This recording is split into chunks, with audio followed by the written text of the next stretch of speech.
Fundación Libertad y Desarrollo presenta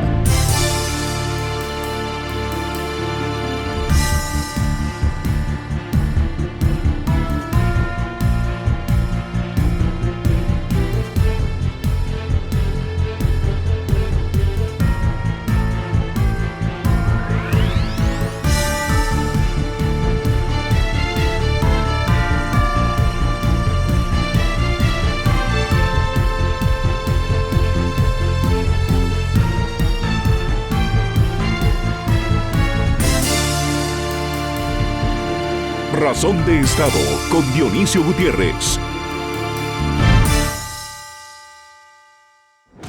Hoy en Razón de Estado presentamos un programa especial. El presidente de Fundación Libertad y Desarrollo, Dr. Dionisio Gutiérrez, modera el conversatorio Transparencia, Innovación y Competitividad durante el Encuentro Interamericano del Instituto de Contadores Públicos y Auditores de Guatemala. Al terminar este resumen del foro, presentaremos nuestro documental y debate.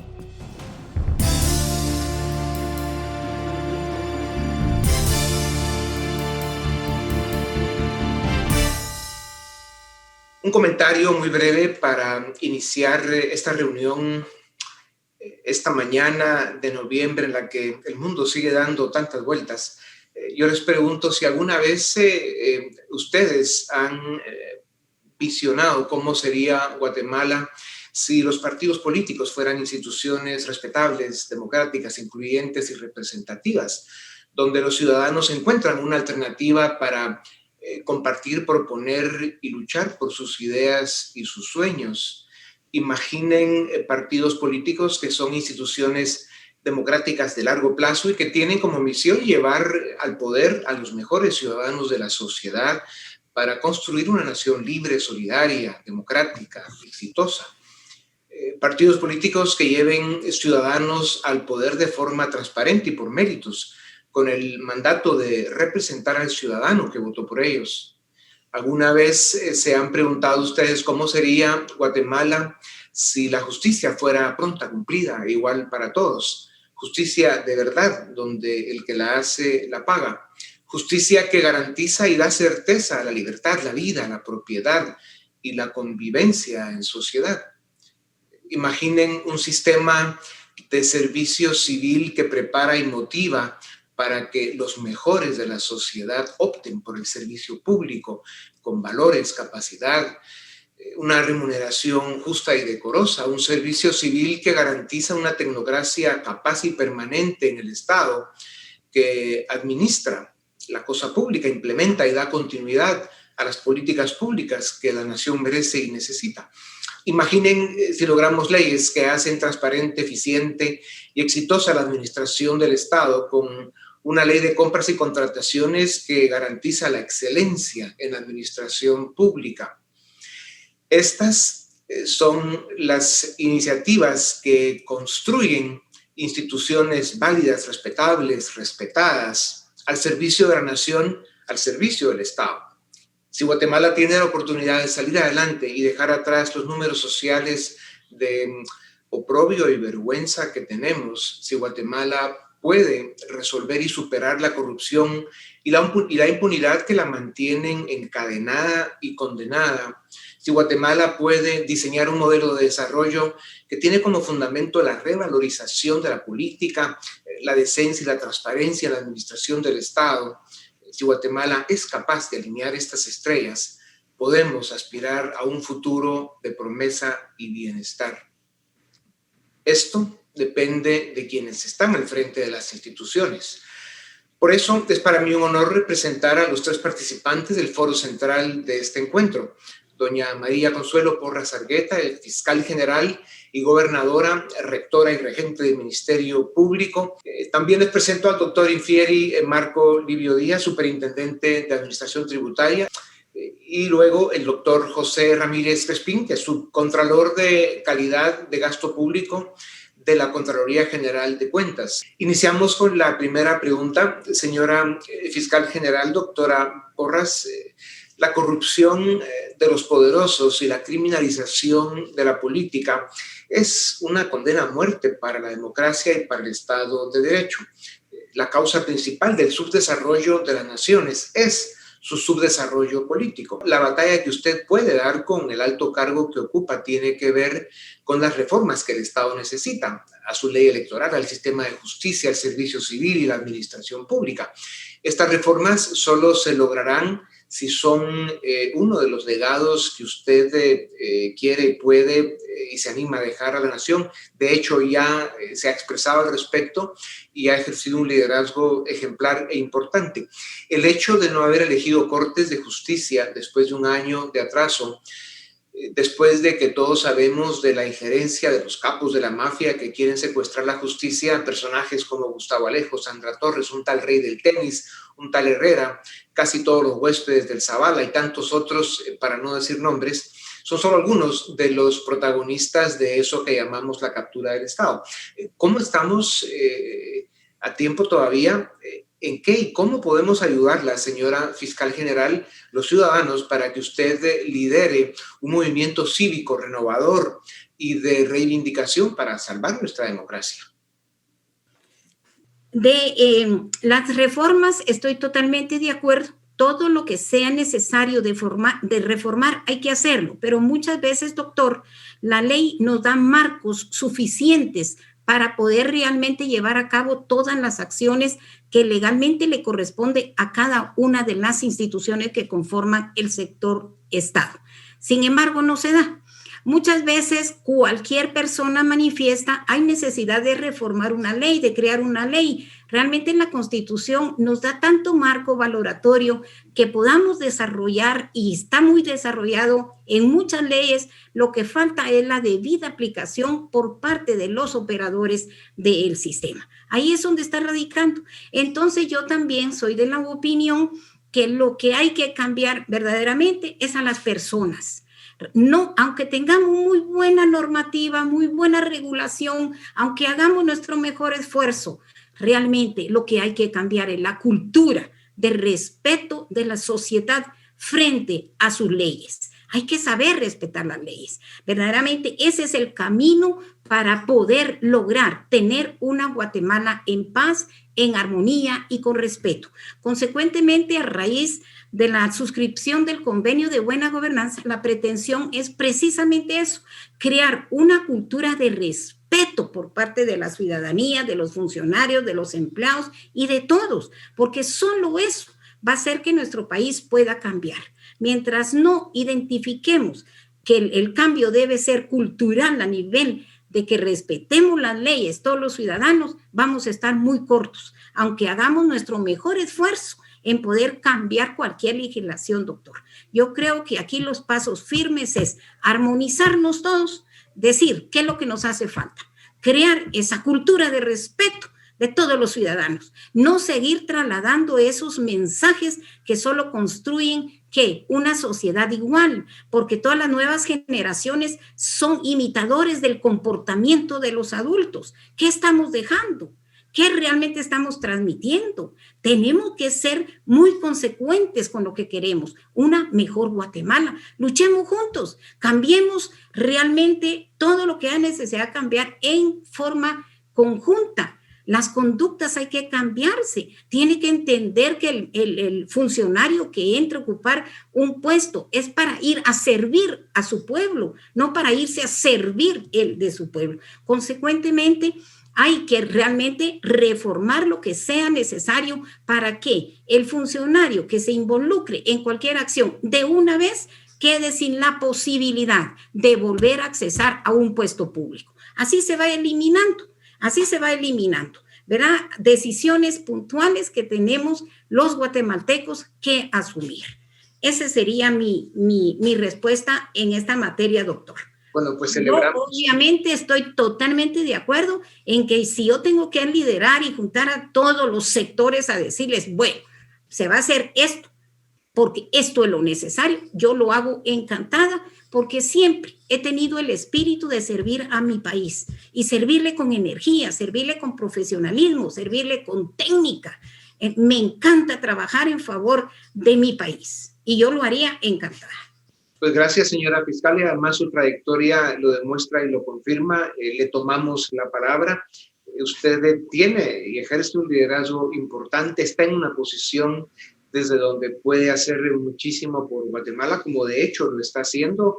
Y bueno, le tomamos la palabra, usted nos dice dónde y cuándo y damos juntos la batalla. Qué gusto poder escuchar de usted estas reflexiones.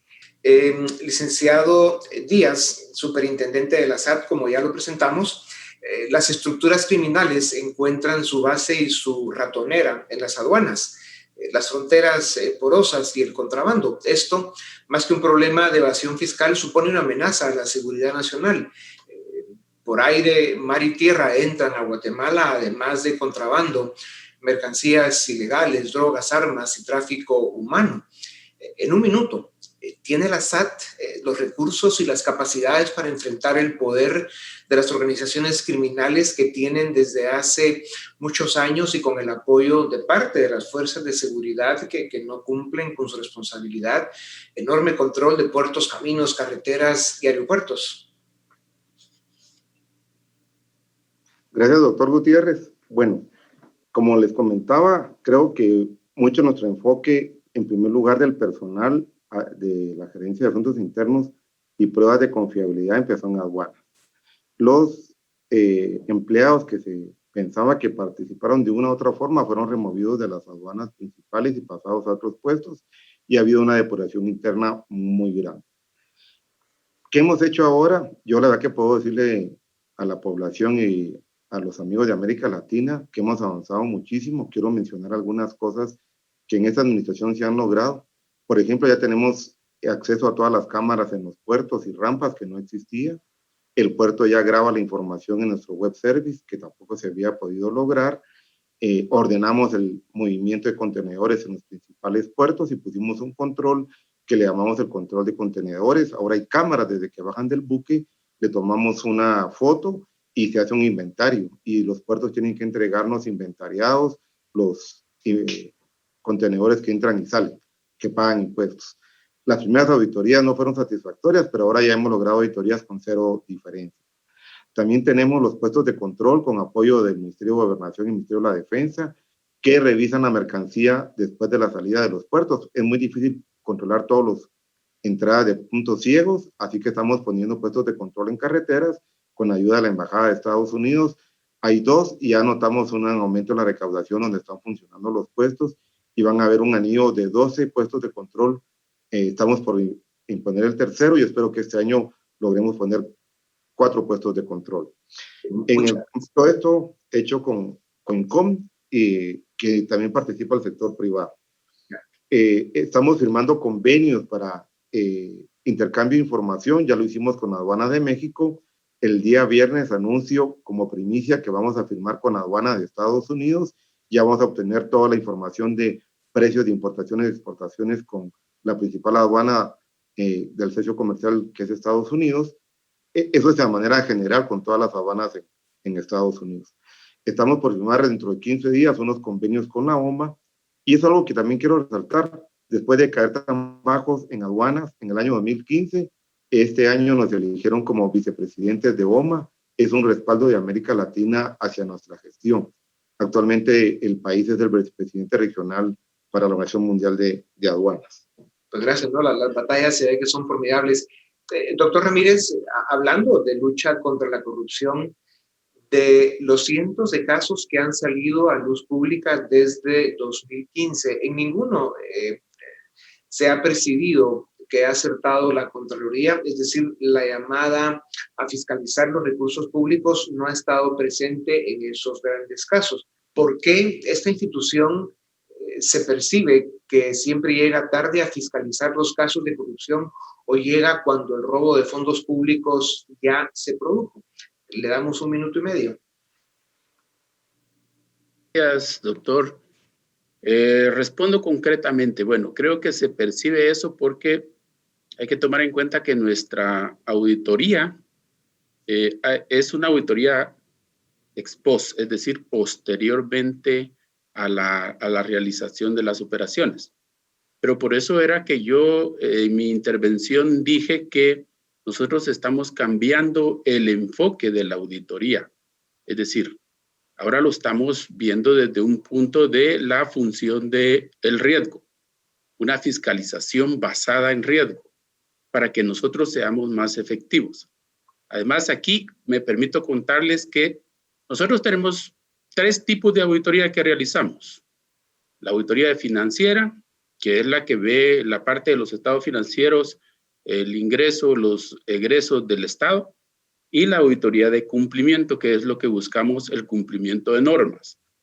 Pero ahora, en el 2020, nosotros hemos programado las auditorías de desempeño, que la auditoría de desempeño también está dentro de las auditorías que nosotros llevamos a cabo. En esas auditorías de desempeño lo que se evalúa es la gestión que están realizando las entidades y lo que hacen con los fondos que están destinados a algunos programas. Entonces, esta auditoría de desempeño sí nos está sirviendo para que nosotros al finalizarla le vamos a enviar a la entidad fiscalizada el informe con las recomendaciones, no exactamente con los sanciones económicas, con los hallazgos de denuncias, no. Ahí estamos evaluando la gestión de las entidades fiscalizadas. Para seguir un poco con la secuencia de lo que estábamos hablando, doctora Porras, hace 15 días la Fiscalía Especial contra la Impunidad FESI, como la conocen, logró la incautación de más de 122 millones de quetzales en efectivo, vinculados a un exministro de Estado. Al mismo tiempo, el fiscal Sandoval se quejaba que le han retirado investigadores, que no tiene apoyo para continuar, con su trabajo, o que es víctima de campañas de hostigamiento y desprestigio.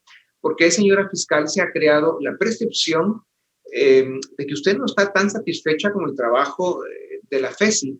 El fiscal Sandoval y la FESI cuentan con gran simpatía y apoyo de los ciudadanos y de la comunidad internacional, como usted también cuenta con esos apoyos. ¿Qué puede esperar la ciudadanía de su liderazgo y su apoyo para fortalecer dicha fiscalía, que la percepción, como le digo, es que está haciendo un buen trabajo con su liderazgo? ¿Cómo podemos apoyarlos más, los guatemaltecos, a ustedes, que tienen una responsabilidad tan importante? En principio, no puedo estar en contra de una fiscalía que es parte integrante del esquema organizacional de la institución que yo dirijo.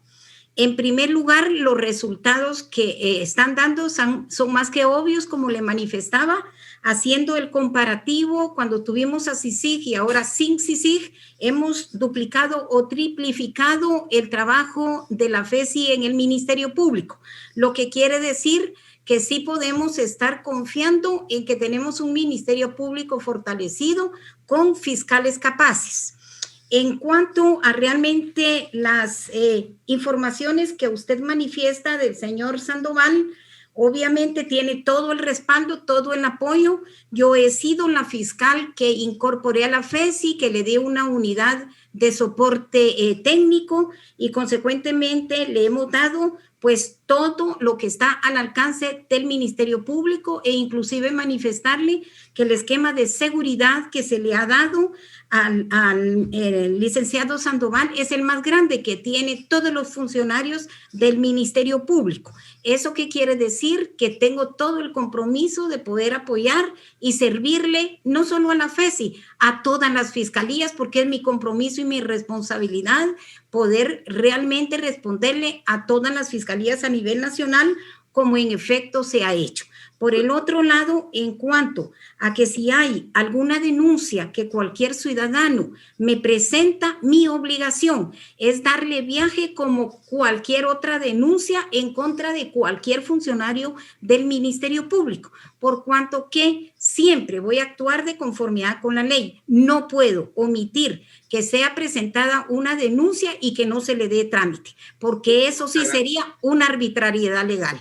No se puede considerar, doctor, que realmente se puede estar en contra de algún funcionario cuando se presente alguna denuncia en contra de él y mi obligación ética, moral y legal, es darle el trámite correspondiente. Ya serán las instancias constituidas legalmente en el Ministerio Público las que me determinen si ha lugar a una realmente, persecución, o si simplemente se desestiman, pero hay que darle trámite a todas las denuncias. Yo no puedo obviar de veras de entrada y decirle, como va en contra de tal fiscal y que él tiene simpatía aquí o allá, yo no le voy a dar trámite. Eso sería ilegalidad, y tengan la seguridad como ciudadanos que nunca van a tener una fiscal ni arbitraria ni ilegal. Siempre mi actuación va a estar ajustada a derecho. Y consecuentemente la historia es la que, como usted muy bien dice, doctor, es la que juzgará las actuaciones,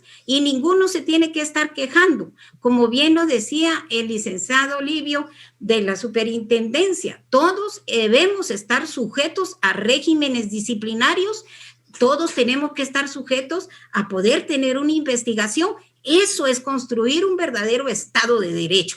Eso es construir un estado de legalidad en Guatemala. Y si queremos realmente construir ese Estado de Derecho, todos, absolutamente todos, tenemos que estar sometidos si hay alguna denuncia en contra de cualquier ciudadano, en contra de cualquier funcionario, en contra de un juez, en contra de un fiscal. Realmente eso es la construcción de una verdadera cultura de legalidad. Consecuentemente, con todo respeto le digo, me apena mucho que realmente a veces se den comunicaciones tan fuera de contexto, sin conocimiento de causa, y consecuentemente, en vez de abonar al Estado de Derecho, van destruyendo el Estado de Derecho en Guatemala. Entonces, realmente yo exhortaría también a todos en general, que construyamos ese Estado de Derecho, que nos informemos. Yo he sido una fiscal de puertas abiertas. El que realmente quiera conversar conmigo, yo explicarle lo que se está haciendo en pro de la ciudadanía y del Ministerio Público, yo lo hago. Consecuentemente, en adelante verán ustedes si prosperan, si no prosperan las denuncias que hay en materia disciplinaria o en materia penal en contra de los funcionarios del Ministerio Público. Pues muchas gracias, doctora. Es reconfortante escucharla, y el hecho de que usted tenga la oportunidad de poder expresar sus ideas y su visión, pues sin duda alguna aclara de manera muy importante la situación. Le agradezco al doctor Ramírez y al licenciado Díaz, como a usted también, señora fiscal general, que hemos podido tener este conversatorio, y por supuesto felicito a las autoridades, a la doctora Porras, al licenciado Díaz y al doctor Ramírez. Qué bueno tenerlos a ustedes al frente de las instituciones que presiden, y sin duda alguna, si seguimos así, Guatemala tiene posibilidades de salir adelante. Gracias también al instituto por haberme permitido acompañarlos, y siempre a la orden.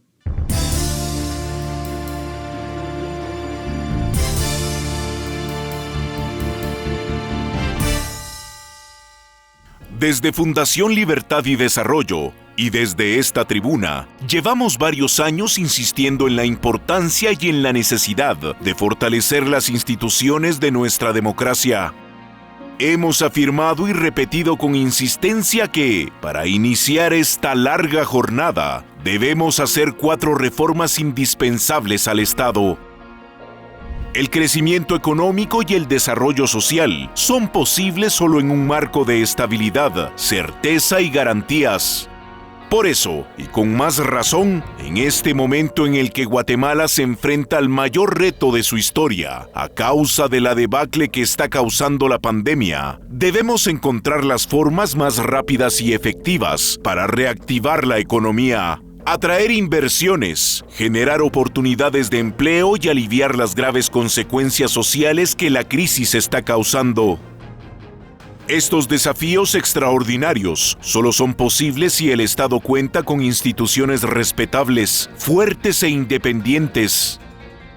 El subdesarrollo político imperante en nuestro país desde hace décadas nos tiene atrapados en un escaso crecimiento económico, con la consecuente crisis social permanente. Las reformas que el Estado necesita deben fundarse en los valores que se profesan y se practican en las democracias liberales, republicanas y de derecho. Son los valores de la libertad y el Estado de Derecho los que deben inspirar el espíritu y formar el cuerpo de las reformas para que nos den los buenos resultados que otras naciones han alcanzado. A partir de hoy, empezamos a exponer el perfil y las condiciones que deben tener cada una de las 4 reformas que el Estado necesita. La primera reforma es para el sistema electoral y debe promover la construcción de un régimen de partidos políticos democráticos, representativos e institucionales, con propuesta ideológica y planes de largo plazo. Se debe cambiar el sistema de elección de diputados e impulsar el voto por nombre y no por listado. Los diputados deben representar al ciudadano. Se debe transparentar el financiamiento a los partidos políticos y eliminar regulaciones que desincentivan la participación de los ciudadanos. El acceso equitativo a los medios de comunicación es importante y debe propiciar el debate público. La segunda reforma es para el sistema de justicia. Es urgente impulsar una reforma constitucional para modificar el sistema de elección de las altas cortes del país. Las comisiones de postulación han demostrado ser un fracaso y deben buscarse alternativas. Las cortes no deben ser sustituidas en su totalidad cada 4 o 5 años, sino renovarse 1/3 en cada ocasión. Los magistrados de la Corte de Constitucionalidad y de la Corte Suprema de Justicia deben estar por un periodo de por lo menos 10 años. Eso impedirá que una fuerza política tome control absoluto de las Cortes. Por su parte, los magistrados de las Cortes de Apelaciones deben ser elegidos por un sistema de carrera judicial y no ser nombrados por el Congreso de la República, ya que se presta al pago de favores políticos y corrupción. Es fundamental que se garanticen más recursos a la justicia para que cuente con más jueces y presencia en el territorio nacional. Además, se evitaría que el sistema judicial esté sujeto a presiones políticas a través del chantaje financiero. La tercera reforma es para la gestión pública y debe reformar el régimen de compras y contrataciones del Estado. El sistema debe ser amplio, general, ágil y flexible, pero, sobre todo, transparente. Debe prestarse atención a las excepciones a los procedimientos competitivos, es decir, las circunstancias especiales, tales como la urgencia extrema y los contratos de valor reducido, ya que es en estos casos en donde usualmente se da vía libre para la corrupción. El objetivo es generar un esquema de contrataciones que supere la opacidad del actual y que evite que el Estado se paralice por procesos burocráticos que, lejos de transparentar las compras públicas, solo consiguen entorpecer el funcionamiento del Estado. Los controles deben ser rigurosos y las penas para los corruptos ejemplares. La cuarta reforma buscaría construir un sistema de servicio civil moderno y eficiente. El objetivo es formar una tecnocracia calificada y permanente en el Estado, por mérito y cumplimiento, que sea capaz de dar continuidad a políticas públicas que responden a una visión democrática y republicana y a un modelo de desarrollo exitoso. Se deben implementar estándares internacionales para la contratación de servidores públicos y modernizar los mecanismos de remuneración con salarios competitivos. Se debe implementar un régimen disciplinario y sancionatorio estricto y suprimir los pactos colectivos lesivos para el Estado. Se debe regular el uso abusivo de contrataciones mediante el renglón presupuestario 029, que solo genera costos al Estado y permite proliferar la contratación de amigos y familiares de funcionarios públicos. La economía y el desarrollo social dependen de la existencia de instituciones democráticas sólidas. Un país sin instituciones respetables, fuertes e independientes está condenado al subdesarrollo político y, por lo tanto, a la pobreza y la corrupción.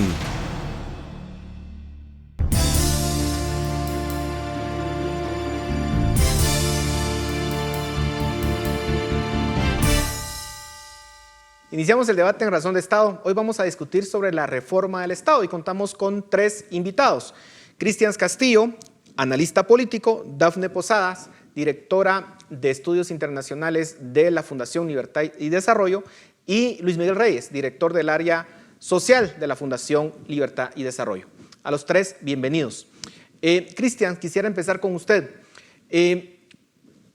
¿Por qué es necesario realizar la reforma del Estado en Guatemala? Hay algunos que dicen que en realidad no es algo urgente para el país, que podemos desarrollar políticas, planes, estrategias que nos darían crecimiento económico y desarrollo social sin tener que pasar necesariamente por la reforma del Estado. ¿Coincide usted con esa visión o la cuestiona?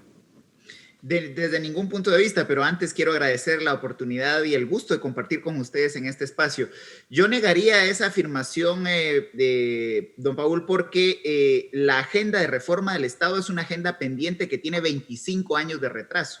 Y cuando me remito a ese retraso, me remito al tema de los acuerdos de paz, porque en los últimos 5 años hemos estado discutiendo y debatiendo sobre la maduración de una agenda para la cual no estábamos preparados en 1996 y que le ha exigido a la sociedad guatemalteca 25 años de maduración, el poder aceptar y entender que las reformas planteadas en los acuerdos de paz siguen siendo vigentes y siguen siendo la gran agenda postergada. En ese sentido, podemos hacer pequeñas reformas a leyes ordinarias y podemos seguir apostándole a agendas económicas muy coyunturales, pero el verdadero desarrollo del país no viene solo de la mano del crecimiento económico, sino viene de la mano del fortalecimiento del Estado y el desarrollo de una democracia que ha demostrado que en estos 25 años, aunque ha garantizado la rotación de élites en el poder, no ha sido capaz de incluir en la representación política a todas y todos los ciudadanos guatemaltecos. En ese sentido, niego rotundamente el debate de que no sea necesario. Por el contrario, el cierre de la coyuntura vivida recientemente entre el 2015 y el 2019, que permite que en este momento estemos viviendo una nueva época política, requiere, para sellar esa transición, una reforma que le dé a la sociedad guatemalteca rumbo y orientación política para los próximos años. Dafne, se hablan de 4 reformas del Estado importantes, pero dentro de ellas, la más importante debería de ser el sector justicia, ¿o no? Considerando que Guatemala pues ocupa de los últimos lugares en Estado de Derecho en América Latina y que realmente nuestro sistema de justicia nunca nos ha podido garantizar Estado de Derecho en el país. ¿Es así o no? Yo creo que sí. De hecho, hemos hablado en esta mesa de debate respecto a las 4 grandes reformas que hay que hacer: la reforma a la ley electoral y de partidos políticos, la reforma en el sistema de justicia, una reforma en la ley de compras y contrataciones, también una reforma a la ley de servicio civil. Pero algo que mencionaba Cristian, que es muy importante, ¿no?, es que la construcción de este sistema institucional fuerte, este sistema que garantice una serie de condiciones que van a permitir que los individuos operemos de manera libre y responsable en el país, van a ser precisamente lo que van a impulsar el crecimiento económico. Entonces, a través del fortalecimiento estatal también estamos contribuyendo a fortalecer y a construir una economía más fuerte y para generar los incentivos que otros países podrían venir y aliarse o invertir en nuestro país. Y definitivamente la reforma al sistema de justicia es una de las reformas fundamentales. Hemos expuesto también en esta mesa de debate la necesidad de construir un Estado que, además de instituciones sólidas, tenga y garantice Estado de Derecho. ¿Y por qué es tan importante el Estado de Derecho? Por una simple y sencilla razón: porque permite construir un marco de normas claras, un marco de normas que se respetan y un marco de normas que al final de cuentas nos permite a nosotros los individuos operar con completa claridad en nuestro país. Entonces, ¿qué sucede? Cuando no tenemos un sistema de justicia que funciona de manera limpia, transparente, pues básica y sencillamente pues no podemos operar de manera responsable nosotros los individuos. Y lo que hemos visto en el sistema de justicia es que no hemos elegido cortes desde hace un año, y entonces todo esto son básicamente pues elementos que nos permiten identificar que tenemos un grave problema en el sistema de justicia. Y algunas de las propuestas que nosotros traemos desde la Fundación Libertad y Desarrollo es precisamente pues mejorar el sistema de las comisiones de postulación, porque hemos visto que no ha funcionado. También exponemos, por ejemplo, en el documental hablamos sobre la necesidad de construir un nuevo sistema de alternancia de los magistrados de las altas cortes para que no respondan a intereses políticos específicos. Entonces, hay una serie de temas que hay que discutir y esto obviamente tiene que pasar por una construcción ciudadana muy importante. Ahora, Luis Miguel, nosotros tenemos un sistema en donde básicamente las cortes las renovamos cada 4 o 5 años por completo. Y no solamente estamos hablando de la Corte de Constitucionalidad, de la Corte Suprema de Justicia, sino también de las salas de apelaciones. Entonces, literalmente, las fuerzas políticas que tienen el control en ese momento pueden controlar, tener influencia sobre las altas cortes del país. ¿Cómo tendríamos que rediseñar este sistema para evitar que básicamente un grupo político en el poder pueda tener ese nivel de influencia? Deberíamos, por ejemplo, de copiar sistemas como los que se tienen en Estados Unidos, en donde los magistrados de las altas cortes básicamente, bueno, en ese caso están electos de por vida. Deberíamos de elegir, digamos, una forma diferente en cuanto a ese diseño que tenemos actualmente. Sí, hay varias cosas que se pueden hacer. Parece que, digamos, en la medida en la que vemos la experiencia de otros países, la peor idea es dejarlo a merced de los movimientos políticos coyunturales, digamos, o de cada 4 años. Y eso es lo que tenemos actualmente. En ese sentido, sí es importante identificar que además, digamos, de separar al Poder Judicial de los movimientos políticos coyunturales, también tenemos que separarlos de fuerzas políticas que estén alrededor. Y ahí hablamos, por ejemplo, de las comisiones de postulación.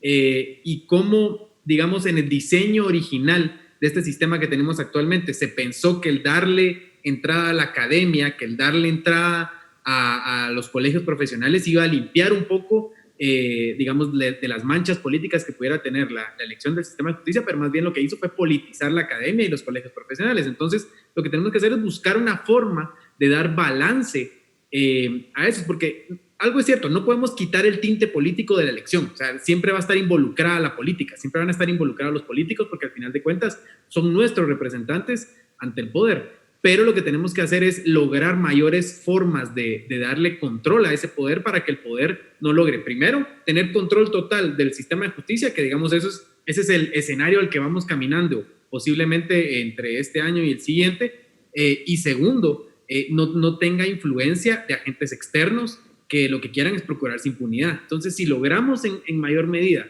liberarlo de esas influencias espurias, siempre va a haber influencia política, siempre va a haber una lucha política por el sistema de justicia, pero lo que tenemos que hacer es liberarlo de la influencia espuria, que haya balance, que tengamos, digamos, diferentes expresiones políticas también en el sistema de justicia. Ahora, Cristian, ¿qué alternativas tenemos? Porque, digamos, para esto tenemos que reformar la Constitución, obviamente. Eso abre una puerta que, digamos, algunas personas no quieren, digamos, abrir, porque podría dar lugar a una reforma más amplia que pueda desestabilizar el sistema con ideas radicales. Pero ciertamente el sistema tal y como está en este momento se presta a la cooptación del sistema de justicia. ¿Qué elementos importantes, indispensables, tiene que tener la reforma del sector justicia y cómo lo podemos hacer de una forma consensuada? Bueno, me parece que hay que ir en orden, Paul, porque estamos en un momento histórico en donde muchas batallas se juntan a la vez. Esta elección de las Cortes debió haberse realizado el año pasado, junto con la elección de jueces del organismo ejecutivo y el Congreso de la República, toda vez que después de la reforma de la Constitución de 1993, cada cierto tiempo coinciden en el mismo año la integración de los 3 poderes, y por primera vez sucedió el año 2019 y volverá a pasar dentro de 20 años. El punto es que estamos un año atrasados en la integración de uno de los poderes de Estado. Y eso nos pone en línea casi de colisión de otras reformas que son fundamentales. Y aquí yo quiero diferir de pronto con el orden de las reformas. Creo que la reforma política es el primer paso. Sigue siendo el primer paso postergado desde el 2015. Desafortunadamente no hubo una confluencia de actores racionales que pudieran hacer una reforma efectiva a la ley electoral y de partidos políticos, y la reforma del 2016, lejos de beneficiar, aunque desarrolló algunas cosas como el control del financiamiento de los partidos, fue nefasta en muchos otros temas. En ese sentido, desde el 2016 hemos venido retrasando las famosas reformas de segunda generación a la ley electoral. El problema es que estamos prácticamente a 2 años de iniciar nuevamente un evento electoral, un año electoral. Lo que le queda a este gobierno de ejecución efectiva es el 2021 y el 2022. Todo el año 2023, a partir de las reformas del 2016, establecen que vamos a estar en medio de las elecciones, del año de elecciones generales del 2023. Y entonces tenemos como primera gran batalla ponernos de acuerdo qué sistema de financiamiento para los partidos políticos queremos. O se sigue infiltrando intereses oscuros en el financiamiento de las organizaciones políticas, o se rompe en definitiva la dependencia de estas organizaciones de financiamientos del narcotráfico, del crimen organizado o de sectores poderosos económicamente que lo que hacen es buscar una cuota para el control de la institucionalidad pública. Luego de eso, me parece que es fundamental hablar de la reforma fiscal. Estamos en un momento en donde el debate de la aprobación del presupuesto para el 2021 es el riesgoso crecimiento del déficit fiscal y lo insostenible que puede ser el tema de la deuda que ha venido creciendo en los últimos años y que toda la asistencia social que permite el Estado tener en este 2021 por la pandemia, se financia con deuda. Ahora, permítame ahí, digamos, cuestionar algo. Digamos, en el tema fiscal digamos, no podemos evitar que vaya a haber una discusión ideológica, indudablemente. Digamos, hay quienes van a procurar que haya más Estado, otros menos Estado. Pero un tema que definitivamente no debería de ser ideológico, y por eso insisto en la idea, es en el tema de la reforma del sistema de justicia. Ahí no debería de haber una cuestión ideológica. No deberíamos de optar primero por aquellos puntos en donde podemos o podríamos alcanzar un acuerdo en principio y luego dejar temas ideológicos para después, porque vamos a estar discutiendo temas ideológicos cuando el sistema de justicia literalmente está siendo cooptado por el crimen organizado, por la corrupción, por el narcotráfico. De acuerdo. No obstante, el problema es que para este periodo, para la actual integración de las Cortes, ya es caso perdido. Estamos ya con unas reglas del juego impuestas por el régimen actual y se debió seguir todos los procedimientos. Se hicieron las comisiones de postulación y ahora le compete al Congreso de la República elegir. Y sí, coincido con que hay que hacer una reforma al tema de justicia, pero para ello nos quedan 4 años antes de volver a tener que sufrir el mismo calvario de las comisiones de postulación, y eso requiere una reforma constitucional que, como usted bien ha referido, concita también múltiples posiciones ideologizadas. Ahora, yo ahí sí pensaría que, digamos, estaría tal vez en desacuerdo con Cristian, porque coyunturalmente el tema está en boga, ¿verdad? O sea, hay una idea de que hay una crisis en el sistema de justicia y eso podría empujar a hablar de una reforma. Si esperamos que esto, digamos, que se elijan las Cortes actuales y que el tema se enfríe, va a ser más difícil que en la siguiente legislatura el tema siquiera se considere. Entonces, en ese sentido, se habría que aprovechar la coyuntura para poder empujar la idea de que hay que reformar el sistema de justicia, porque es en parte el diseño actual el que nos tiene en esta crisis, ¿verdad? Ahora, estando en esta crisis, el Congreso no hace nada, y a pesar de que se habla en los medios, se dan portadas incluso de periódicos pidiendo que se elijan a las Cortes, y sin embargo el Congreso no hace nada. Como dice Luis Miguel, si dejamos esto al tiempo, nunca va a pasar una reforma. ¿Cómo hacemos para ponerle presión al Congreso en estos temas, Dafne? Yo creo que esa es una discusión bien importante que tenemos que tener, y es una discusión que va de la mano un poco con ese primer elemento que dice Cristian, que también tenemos que reformar, que es la ley electoral y de partidos políticos. Las personas que están en el Congreso son representantes y deberían de ser representantes de los intereses de los ciudadanos. Lamentablemente lo que tenemos ahora, precisamente por un sistema que permite que elijamos listados y no personas, tenemos un sistema que permite que se filtren muchas personas que persiguen sus propios intereses o persiguen intereses oscuros. Entonces, el Congreso realmente no es una institución que refleje las intenciones o que refleje aquellos procesos que los ciudadanos estamos interesados, sino son reflejo de otro tipo de intereses. Entonces, sin lugar a duda,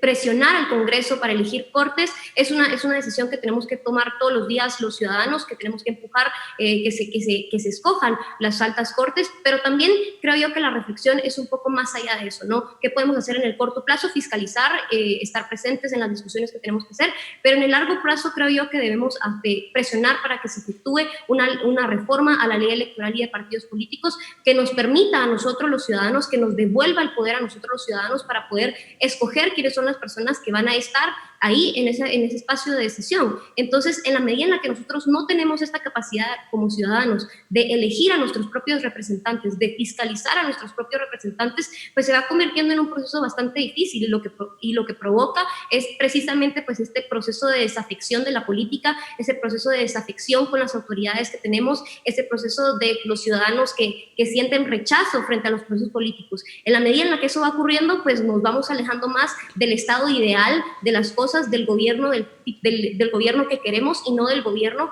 que tenemos, ¿verdad? Entonces creo yo que es una discusión importante que hay que tener. Ahora, la reforma a la ley electoral y de partidos algo a lo que dice Dafne. Es fundamental.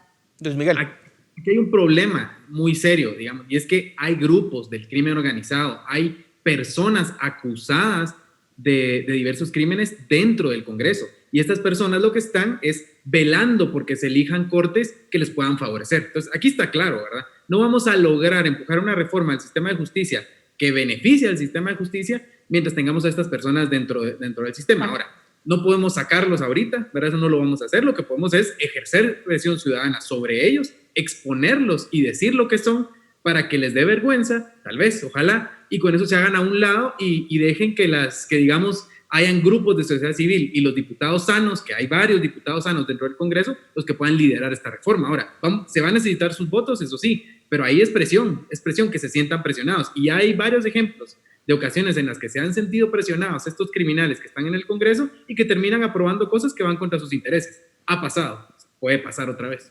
Ahora, se nos está terminando el tiempo y rápidamente le quiero preguntar a los tres. ¿Cómo lograr hacer un frente ciudadano común para poder poner presión al Congreso y que vea estos temas? Porque somos una sociedad que nos perdemos en la coyuntura, estamos literalmente siguiendo la coyuntura. Hoy es un tema, mañana es el siguiente, y nos perdemos de vista, mejor dicho, el largo plazo. ¿Es posible realmente lograr consensos, Cristian? Sí, yo creo que sí, pero ya no es un consenso de ciudadanos, es un consenso de élites. Hay que tener en cuenta que este año 2020 lo que vino a romper de tajo fue la energía social que en la última década había derrocado gobiernos en más de 90 países del mundo. En ese sentido, estamos viviendo una nueva época política en donde se dio una rotación de élites en el país. Reconozco el planteamiento de Luis Miguel de que hay intereses criminales que aún siguen aferrados a la institucionalidad del Estado, pero depende de un pacto de élites en este momento que esos sectores no sean los que dominen las decisiones públicas. Es urgente, como bien refería don Paul, que establezcamos metas alcanzables a no más de 10 años. Estamos por llegar al año del bicentenario, 200 años de la emancipación del país, y es el momento propicio para que el presidente Yamatei siente a las élites de este país, sea capaz de liderar su apuesta de campaña del Consejo de Estado y de promover una agenda de gobernabilidad que efectivamente le permita no solo al gobierno de él, sino a los 3 próximos gobiernos, pues orientar la agenda y la discusión política del país hacia objetivos concretos.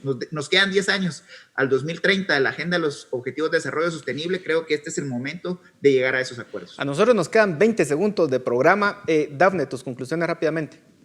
Yo creo que es fundamental esta idea de que las élites se pongan de acuerdo, pero más allá de que las élites se pongan de acuerdo, también es necesario tener ciudadanos informados e involucrados en los asuntos públicos. Luis Miguel. Un liderazgo que aglomere. Y como decía bien Cristian, yo creo que el presidente Yamatei todavía tiene la legitimidad y la fuerza suficiente para ser ese líder que pueda aglomerar a las élites para lograr cambios. Pero si no lo hace, si no se sube en eso, vamos a perder. Bueno, muchísimas gracias a los tres. Muy buena reflexión que hacía Cristian. Estamos a 200 años de independencia y no podemos seguir con otros 100 años más de subdesarrollo como los que hemos tenido hasta el momento. Gracias nuevamente a ustedes en casa. Muchas gracias por su atención. Nos vemos la próxima semana.